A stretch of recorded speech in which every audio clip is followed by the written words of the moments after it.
The day his friends come to know about the affair, come to know मतलब होता है पता चलना, affair means मामला। जिस दिन उसके दोस्तों को इस मामला का पता चलेगा, the whole world will know of it, तो पूरी दुनिया को इसकी जानकारी हो जाएगी। They call a spade a spade, देखो spade मतलब वास्तव में होता है कुदाल, लेकिन ये फ्रेज बना हुआ है कॉल ए स्पेड मतलब खुलकर बात करना, साफ साफ बात करना, कोई भी चीज छिपाना नहीं। दैट इज अर्थात they speak frankly and directly, ये इनडायरेक्टली नहीं होना चाहिए, डायरेक्टली होना चाहिए, डायरेक्टली अबाउट एम्बैरेसिंग और अनप्लीजेंट सब्जेक्ट्स, अर्थात वो स्पष्ट रूप से सीधे तौर पे एम्बैरेसिंग मतलब बुरे चीजों को या अप्रिय वस्तु को खुलकर बोलते हैं। एम्बैरेसिंग क्या होता है मैं समझाता हूँ। एम्बैरेसिंग मतलब होता है ऐसी चीजें जिसमें आपको बहुत शर्मिंदगी महसूस हो। मान लो कि आप किसी चुरा करके सिगरेट पी रहे हैं और उसी समय आपके गार्जियन आ जाए और देख ले, उस समय का जो मूवमेंट होगा वो क्या होगा, बहुत बुरा लगेगा, एम्बैरेसिंग मूवमेंट उसको कहा जाएगा।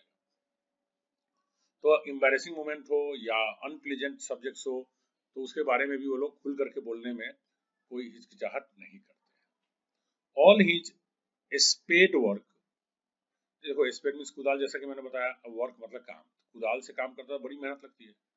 विल बी फ्यूटाइल, तो उसके कठिन मेहनत, यहाँ पे स्पेड वर्क से कैसे बन गया, कठिन मेहनत। All his spade work will be futile, futile means होता है बेकार,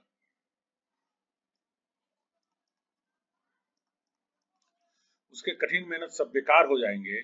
इफ दिस ट्रूथ, अगर यह सच्चाई, लीक्स आउट, लीक्स आउट मतलब होता है उजागर होना, बात लीक होना सब लोग जानते हैं, तो बात अगर उजागर हो आती है, लीक आउट हो आती है जस्ट बिफोर द इलेक्शन, चुनाव के जस्ट पहले, तो चुनाव के ठीक पहले अगर इस बात का खुलासा हो जाता है तो क्या होगा कि उसके सारे मेहनत बेकार हो जाएंगे। The spade work is the hard work done in preparation for an event और course of action. Spade work वो कठिन मेहनत होता है, खास करके ऑफन अनइंटरेस्टिंग, खास करके जिसमें रुचि नहीं आए, बोरिंग हो, किसी घटना या किसी कार्यक्रम के तैयारी के लिए जो काम किया जाता है उसको क्या कहा जाता है, spade work. He should not lose the name he has earned over a span of 4 years, 4 सालों के अंतर अवधि में उसने जो नाम कमाया है उसे नहीं खोना चाहिए। I do not want anyone to throw a spanner in the works, जो इस फ्रेज को मैं याद करवाता हूँ। स्पैनर इन द वर्क्स क्या होता है, वो देखो वर्क्स यूज किया गया, वर्क्स मतलब काम का, फैक्ट्री होता है वो, काम नहीं तो फैक्ट्री, ठीक है। अब देखो स्पैनर क्या होता है, आप एक रिंच देखे होंगे जिसमें दोनों तरफ से ऐसे गोल गोल होता है घुमाने वाला, इसमें नट बोल्ट को पकड़ा दिया जाता है और फिर इसको खोला जाता है, तो ये कहलाता है स्पैनर। अब बताओ कोई लेबर है, ठीक है, आप काम कर रहे हो और स्पैनर रिंच से कर रहे हो उसको काम करने के लिए, आप बीचे में बोल दिया कि नट बोल्ट सब खोलो, स्पैनर पटक करके भाग गया, ठीक है, मतलब क्या, काम को बीच में छोड़ दिया, अब आप परेशान हो जाओगे कैसे काम करोगे। मतलब ये हुआ throw a spanner in the works का मतलब ये हो गया काम में बाधा डाल देना, काम में बाधा डाल देना, परेशानी उत्पन्न कर देना। अब देखो ये कैसे अब याद हो जाएगा। If you throw a spanner in the works you prevent something happening smoothly, आप किसी चीज को आराम से होने से रोकते हैं, इन द वे, इस तरह से, इट वाज प्लान, जिस तरह से उसकी योजना बनाई गई थी, बाय कॉजिंग प्रॉब्लम्स, कोई ना कोई परेशानी उत्पन्न करके और डिफिकल्टी, समस्या उत्पन्न करके। तो मैं समझता हूँ spanner in the work, throw a spanner in the works, ये पूरा फ्रेज है, throw a spanner in the works, आपको अच्छी तरह से अब याद हो गया होगा।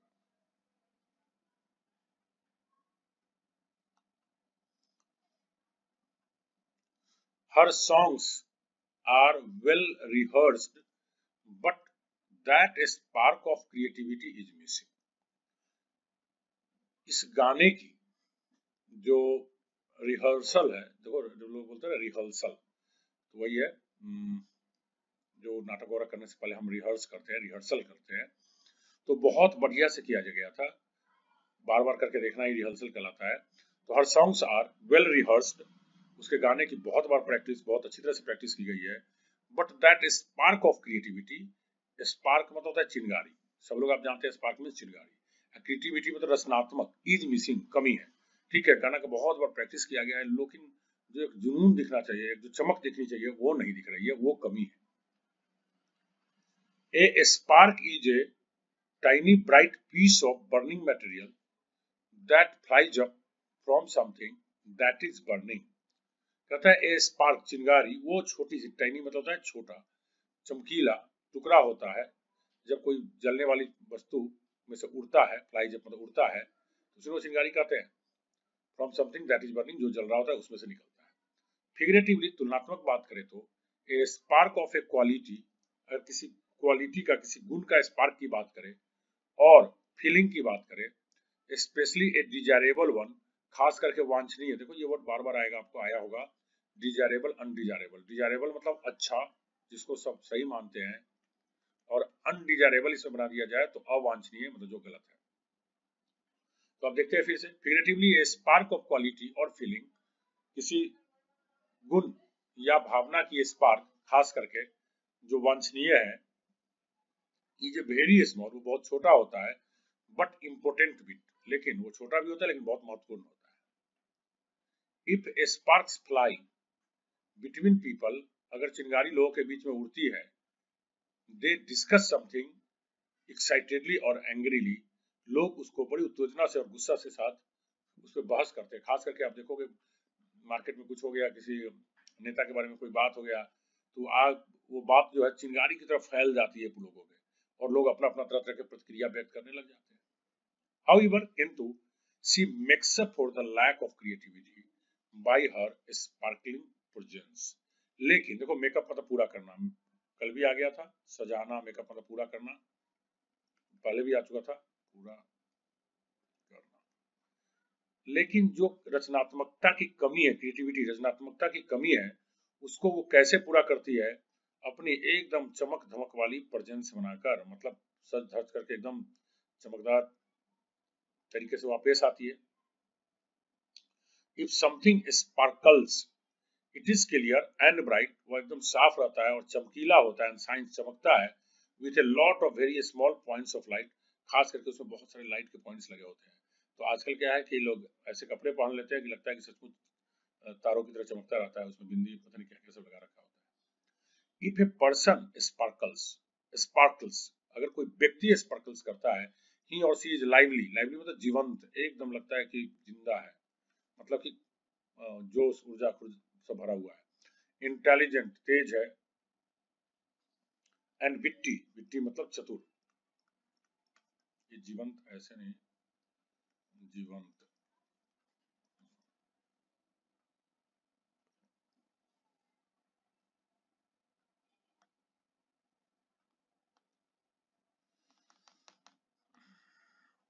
The population in India is dense, घना, while that in Australia is sparse, छिटपुट।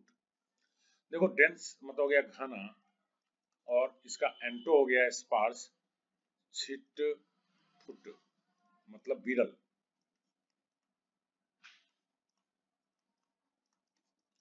तो कहता है भारत की जो जनसंख्या, भारत में जो पॉपुलेशन है, जनसंख्या है, वो घना है, जबकि ऑस्ट्रेलिया में विरल है। मतलब देखो, घना का मतलब क्या होगा, कम ही जगह पे बहुत सारे लोग रह रहे हैं। अब ऑस्ट्रेलिया में क्या है कि छिटपुट है, कुछ लोग यहाँ, कुछ लोग वहाँ, कुछ लोग। That is, that which is sparse, जो चीज स्पार्स होता है, is a small in number, वो कम संख्या में होती है, or amount and spread out over an area, और वह एक निश्चित क्षेत्र में फैला हुआ होता है। स्प्रेड मीन्स फैला हुआ। Let us see some more facts about India, चलिए भारत के बारे में कुछ और तथ्य जानते हैं। Of late, very important word, of late, हाल ही में, ये लेटली और रिसेंटली का साइन है। Of late India has been rocked with a spate of scandals. अब देखो, कहता है क्या, भारत में हाल ही में, देखो, रॉक विथ, रॉक विथ मतलब होता है हिट करना, मतलब उसकी खूब बोलचाल, रॉक विथ फ्रेज है, जिसका मतलब हो गया खूब प्रभावशाली होना, चर्चे में रहना,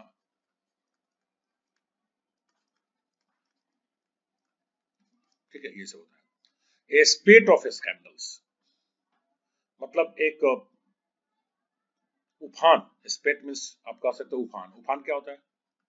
नदी में बाढ़ आती है तो नदी में कहते हैं बाढ़, नदी में उफान आ गया है तो वो हो गया। तो क्या हुआ? स्कैंडल्स मीन्स क्या होता है? घोटाला। स्कैंडल्स मीन्स घोटाला, ये तो सब लोग जानते होंगे। तो घोटालाओं की एक बाढ़ आ गई थी, एक उफान आ गई थी हाल ही में भारत में। ए स्पेट ऑफ थिंग्स, अगर कोई चीज, वस्तुओं की स्पेट कहते हैं, स्पेशली अनप्लीजेंट वर्स, खास करके अप्रिय चीजों की, is a large number of them, मतलब उनकी बहुत बड़ी संख्या, दैट हैपेंड, जो हुआ, और appear with in A short period of time, एक बहुत कम समय में वो चीज दिखने को मिला। When a river is in spate, जब कोई नदी इन स्पेट होती है, it contains a lot more water, इसमें बहुत ज्यादा पानी आ जाता है, देन यूजुअल, आमतौर पर जितनी आती है उसकी तुलना में, and is following very fast, और बड़ी तेजी से, वेरी फास्ट ये बहती है।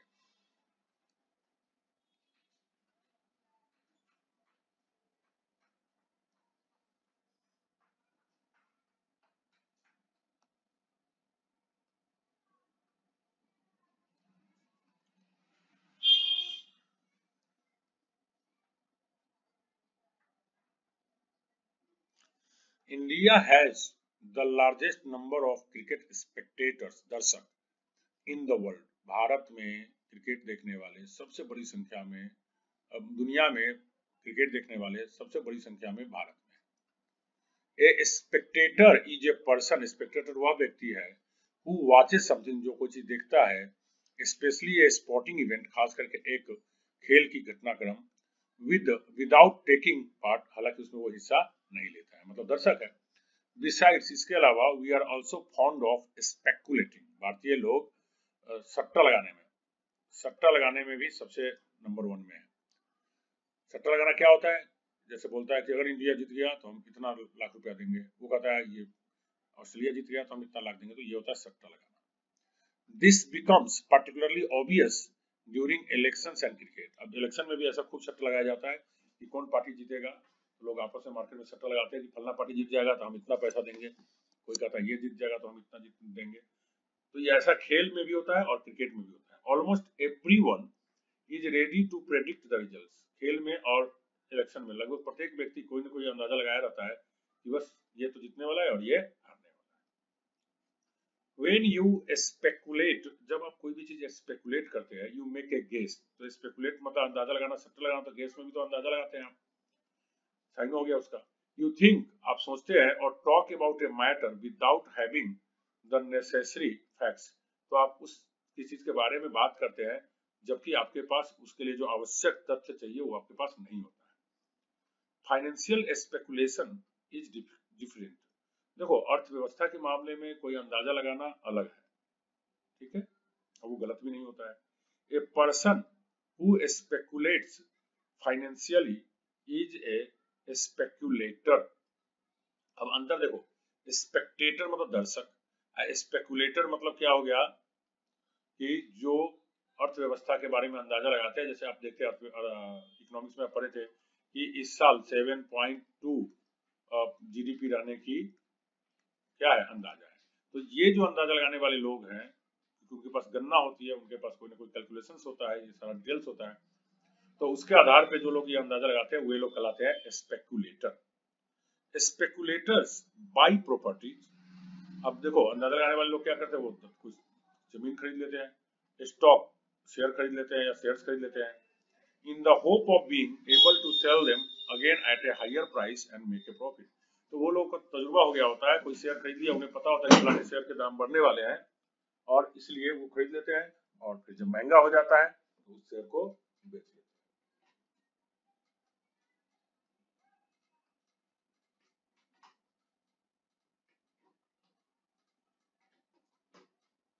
तो हम देखते हैं, environmentalists protest against factories that spew toxic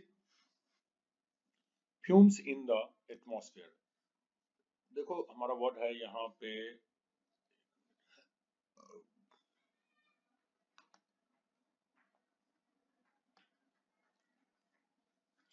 environmentalist, मतलब पर्यावरणविद। पर्यावरणविद, जो भी पर्यावरणविद है मतलब जो पर्यावरण का अध्ययन करते हैं। प्रोटेस्ट मतलब विरोध करते हैं। प्रोटेस्ट के साथ क्या लगता है प्रपोजिशन, अगेंस्ट। फैक्ट्रीज, ऐसे फैक्ट्रीज के विरुद्ध में ऐसे फैक्ट्रीज जो बहुत ज्यादा टॉक्सिक मतलब नशीली, फ्यूम्स मतलब धुआं, स्प्यू मतलब छोड़ना, छोड़ती है, उसके विरुद्ध में क्या करती है, जो भाषा पर्यावरणविद है वो विरोध करते हैं। तो ऐसे फैक्ट्रीज जो एटमॉस्फेयर में, वातावरण में बहुत सारा धुआं, जहरीली धुआं, टॉक्सिक मतलब जहरीली धुआं, फ्यूम्स मतलब धुआं, क्या करती है हमारे माहौल में, वातावरण में छोड़ती है। तो उसके विरुद्ध जो इन्वायरमेंटलिस्ट है वो क्या करते हैं, विरोध व्यक्त करते हैं। When something spews out भी लगा सकते हैं इसके साथ। ये सब्सटेंस, जब कोई भी चीज स्प्यूज आउट करता है कोई पदार्थ को, the substance flows out quickly in large quantities, मतलब वह सब्सटेंस, वह पदार्थ बड़ी मात्रा में, बड़ी संख्या में तेजी से बहती है। दे फील, उन्हें लगता है, that the house we live in, उन्हें लगता है कि जिस घर में हम लोग रह रहे हैं, should be spick and span. Spick and span का साइन हो गया क्लीन एंड टाइडी, मतलब साफ सुथरा। मुझे लगता है कि जिस घर में हम लोग रह रहे हैं वो एकदम साफ सुथरा होना चाहिए। एंड फ्री फ्रॉम पॉइजन, उसमें कोई जहर नहीं होना चाहिए। पॉइजन मतलब सब लोग जानते हैं जहर। हाउएवर, किंतु, देयर आर अदर्स, लेकिन कुछ ऐसे लोग भी हैं, हु थिंक, उन्हें लगता है, दैट कि the environmentalist campaign against the industrialist is out of spite. देखो आउट ऑफ स्पाइट मतलब हो गया द्वेष से प्रीत, द्वेष की भावना से, ठीक है। तो कुछ लोग ऐसे हैं जिन्हें लगता है कि ये जो पर्यावरणविद है, इनका जो अभियान है, कैंपेन मतलब अभियान है, वो वास्तव में उद्योगपतियों के से द्वेष की वजह से है। वास्तव में ऐसा है नहीं। वो नहीं चाहते हैं कि उद्योगपति लोग विकास करें, इसलिए उनके विरुद्ध में ऐसा नियम सब बनाते हैं। Spite is an unpleasant desire, unpleasant desire मतलब अप्रिय इच्छा, अप्रिय इच्छा कोई तो द्वेष बोलते हैं। To harm or annoy another person, दूसरे व्यक्ति को नुकसान पहुंचाने का या नाराज करना। Seminars are now held in the splendour of 5 star hotels. अब सेमिनार, सभाएं की जाती है, हेल्ड, होल्ड का भी हो गया, हेल्ड पैसिव सेंटेंस है। स्प्लेंडर मतलब शानदार तरीके से, बहुत सुंदर तरीके से किया जाता है, किसमें, 5 स्टार होटल्स में। देखो ग्रामर का नियम, 5 स्टार्स होटल नहीं है ना, क्या है, 5 star hotels. This seminar was on how to unite families split during partition. कहता है इससे यह सेमिनार किया गया था यह बताने के लिए कि किस तरह से हम, जब फैमिली में बंटवारा होता है, जब पार्टीशन होता है, तो फैमिली को बिखराव से रोके। Split, if something splits it is divided into 2 और मोर पार्ट्स। तो बिखराव होना, बंटना, पार्टीशन मतलब बंटवारा। तो कहता है जब कोई भी चीज स्प्लिट्स करता है तो यह 2 या 2 से अधिक भागों में बंट जाता है। If someone has a split personality, अगर कोई व्यक्ति के पास स्प्लिट पर्सनालिटी है, he has 2 very different ways of behaving, उसके पास 2 विभिन्न प्रकार के वे होता है व्यवहार करने का। आपको मैं एक फिल्म का एग्जांपल देता हूँ, स्प्लिट पर्सनालिटी। हालांकि मैं, मुझे फिल्म का नाम याद नहीं आ रहा, बट उसमें अजय देवगन होता है। अजय देवगन किसी को मारा होता है और वो फिर अपना अलग तरीके का पर्सनालिटी बना लेता है। कानून के उसके वकील जो होता है वो साबित कर देता है कि ये लड़का स्प्लिट पर्सनालिटी की वजह से पीड़ित है और हत्या करने के बावजूद भी वो बच जाता है। तो वो स्प्लिट पर्सनालिटी का बहुत सुंदर एक मूवी में एग्जांपल है। If someone has a split personality, अगर किसी व्यक्ति के पास एक स्प्लिट पर्सनालिटी है, मतलब बटा हुआ व्यक्तित्व, कभी वो कुछ और होता है और कभी वो कुछ और होता है, मतलब he has 2 very different ways of behaving, अर्थात उसका 2 बिल्कुल ही भिन्न तरीके का व्यवहार करने का तरीका होता है। His methods can be change, आगे पढ़ेंगे हम लोग अगले पार्ट में। तो आई होप कि मैं एक बार में बढ़िया से डील कर दिया हूँ ताकि आपको क्लियर हो जाए। Thank you very much. और जैसे जैसे आप पढ़ते आ रहे हैं बार बार, जैसे जैसे आगे जाएंगे आपको फास्ट और कम से कम समय में समझ में आने की कोशिश करनी चाहिए। Thank you very much.